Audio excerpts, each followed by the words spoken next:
So I want to pick up on that discussion we were just having, and you were just listening to there, with what Sandy Berger was saying, basically saying we've seen the consequences of inaction for the last few years, and that puts us in a position where the imperative now is to take action militarily along the lines of what the president outlined this week. Do you share that basic consensus of the last few years that we just heard there? No, I don't. I think one of the problems you have here is that people are still not analyzing this situation very carefully. Where are the boots going to come from the ground? Mr. Hadley says you're going to have more special ops people, Green Berets and whatnot. That means we're going to have casualties. We're going to have all the things that we've had in the past. The second thing that's wrong here is the Turks aren't in it. The Saudis aren't in it. And you're having oil smuggling into Turkey that is making money available to ISIS. Many of these issues are, people are playing both sides, and you really have a situation where the president is going in essentially alone. You can have a few Estonians and a few Bulgarians perhaps in this, but you have not got the people on the ground because they have mixed loyalties, and that's going to make this show that you're doing today. You could play this again in 2 years. You'll be playing the same show because we tried this idea. We tried it in Vietnam. Let's strengthen up the local people. We tried it when we did it early on with the awakening. That worked for a while, but ultimately it doesn't, because there are tensions here which we're not paying attention to.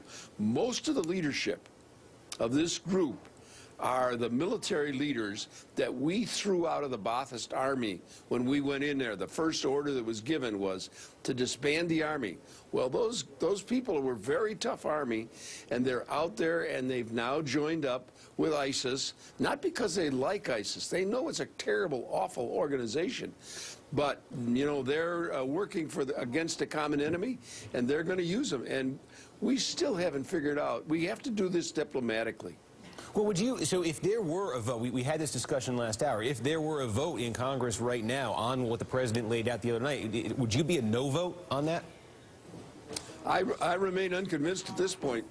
I think that what I'm afraid of is that people are being sold the idea that you can win a war from 30,000 feet with drones, and you cannot. And once you start putting feet on the ground, they're going to be American feet.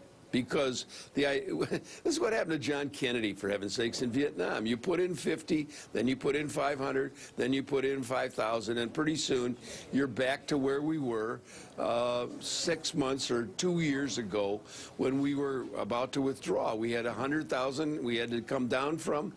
We're going to get back dragged into this thing because we do not understand who is financing it, why they're financing it.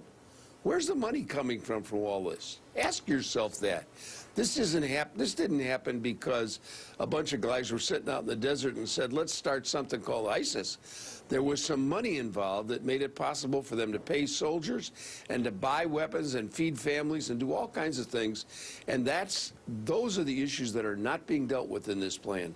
And just quickly, your sense of your colleagues on Capitol Hill. Again, there's two pieces here. There's the vote potentially. It looks like that's going to happen on training the Free Syrian Army. There's also the separate issue of the rest of the strategy the president outlined. Let's talk about the rest of the strategy the president outlined. You gave us your opinion on it. Is your sense, though, that your colleagues, if the vote were put to them, would approve it or oppose it at this point?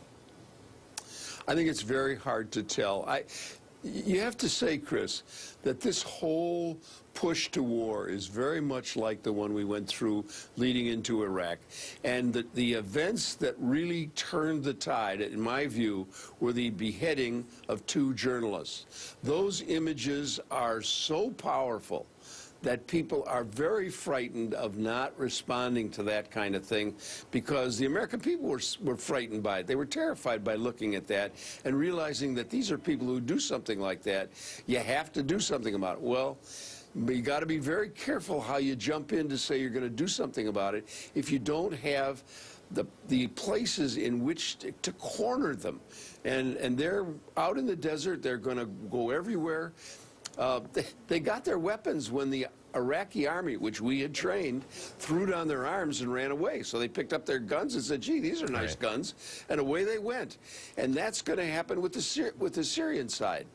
All right, I want to thank Congressman Jim McDermott from Washington State. Appreciate you getting up this morning. And up next, how can you claim victory even after losing an election? Well, New York Democrat Zephyr